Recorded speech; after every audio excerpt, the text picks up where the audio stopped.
आपकी स्टोरी हमने सुनी थी, तो एक टाइम आया था जब आप गंगा किनारे जाके बैठ गए थे। उस समय आपको कुछ समझ नहीं आ रहा था, तो उस समय मतलब आपने ये डिसीजन कैसे लिया कि अब आगे नहीं, यहाँ से अब वापस जाना है? रास्ता ही नहीं था। घर जाने के लिए एटलीस्ट 90 रुपए चाहिए थे, जेब में 40 रुपए थे। कैसे घर जाते हैं? और हम गंगा के किनारे चुपचाप बैठे बैठे हम कहें कि अब बहुत टेंशन हो गया, अब घर जाना चाहिए। रूम पे तो किराए के रूम पे ही आदमी सारे लोग रहते। गए वहां पे तो रूम लॉक हो गया था। तुम खटखटाए तो ऊपर से गुस्सा से बोले जो ऑनर थे, क्या टाइम हो गया है? तुम कहे 9-10 बज रहा होगा। घड़ी देखिए तो 2 बज रहा था रात का, 2-2:30 बज गया था वहाँ। टेंशन में आप तो होता है, कई बार ऐसा समय आएगा कि लगेगा जैसे अब कुछ नहीं हो सकता है।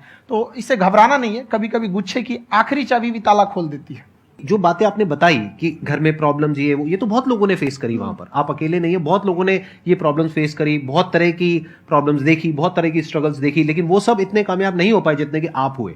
तो आपके अंदर ऐसा कुछ ना कुछ है जो औरों के अंदर नहीं है। तो वो मैं जानना चाह रहा हूं कि वो ऐसा क्या था जहां से कि आपका दिमाग यहां तक सोच पा रहा है कि मैं पूरे इंडिया में इतने बड़े लेवल का चेंज लेकर के आ सकता हूं, एजुकेशन फील्ड में रेवोल्यूशन लेकर के आ सकता हूं।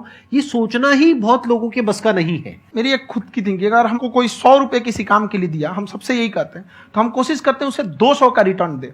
अगर कोई हमसे 200 रुपया फीस दे रहा है, 250 दे रहा है, तो हम उसको ये कोशिश करते हैं कि तुम्हें ऐसा लगे कि नहीं भैया हमने 10-20 हजार का पढ़ लिया यहाँ पर। वो ईमानदारी से कभी कमी नहीं। और हमेशा अगर हम प्रॉमिस X का करते हैं तो डिलीवर 4X करना चाहते हैं। ध्यान से सुनना और ध्यान से समझना इस फर्क को। अगर आप समझ पाए तो बहुत आगे जाओगे लाइफ में। एक वो होते हैं जो ये सोचते हैं कि हमें सब कुछ मिल जाए, हमें कुछ भी करना ना पड़े। दूसरी कैटेगरी होती है लोगों की जिनको जितना मिलता है उसमें भी चोरी चकारी करते हैं या कोशिश करते हैं कि उससे कम दे सामने वाले को जितना कि हमें मिल रहा है। तीसरी कैटेगरी होती है लोगों की, जो इनके जैसे लोग होते हैं, वो क्या करते हैं, वो ये सोचते हैं कि अगर मैंने किसी से 1 रुपए भी लिया, देखा जाए तो 200-250 रुपए कुछ भी नहीं होता है, 200-250 रुपए अगर मैंने लिया तो कैसे उसको 400 रुपए की वैल्यू दूं। ये जो थिंकिंग है ना, यही एक फर्क होता है एक ऐसे इंसान में जो बहुत आगे निकल जाता है और उस इंसान में जो मीडियोकर रह जाता है। आप अपने आप को अपने आप के ऊपर समय दीजिए, उसको डेवलप कीजिए। जब आप अपने आप के ऊपर खर्च करते हैं तो आने वाले समय में लोग गूगल पे आपको सर्च करते हैं। क्या बात है सर, ये आपने अभी बनाया है या ये कोई पुराना आपका वो है? बनते रहता है, इसे फ्लो में बन जाता है। आपके अंदर ना सर एक कवि छुपा हुआ है कहीं ना कहीं जो बाहर आना चाहता है। कभी ना कभी आपने सोचा होगा कुछ? हाँ, कभी कभी देखिए, एक चीज है, संगत का बहुत अच्छा असर पड़ता है। ये चीज को हमेशा, संगति का मतलब लोग हल्के में ले लेते हैं। संगति का मतलब होता है संग संग गति। तो अच्छे लोग के साथ रहेंगे तो संग संग अच्छी गति होती जाएगी, खराब में रहेंगे तो ये भी होता है। बट अपने आप को थोड़ा सोचना चाहिए कि हम केवल जी के मर जाएं इसके लिए नहीं आए हैं।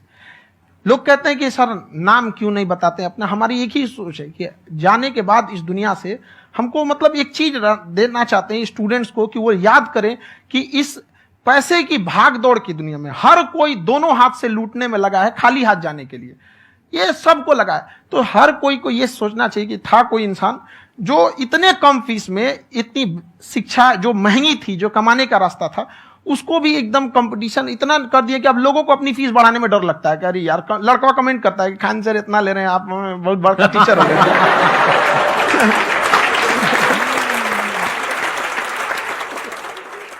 खान सर की एक क्लिप है, ये समय और समझदारी में बहुत फर्क होता है।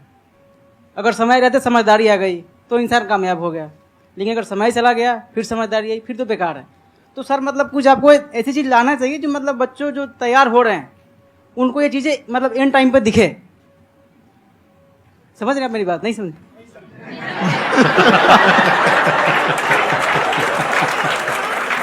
यही होता है सर, सर का मोटिवेशन ज्यादा हो जाता है।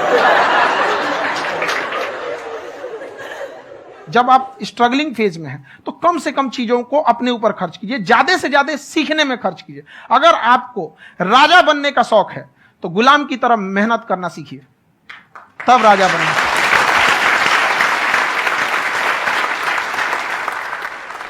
ये दुख, ये दर्द, ये सब तेरे अंदर है। तू अपने बनाए इस पिंजड़े से बाहर निकल के देख, तू अपने आप में एक सिकंदर है।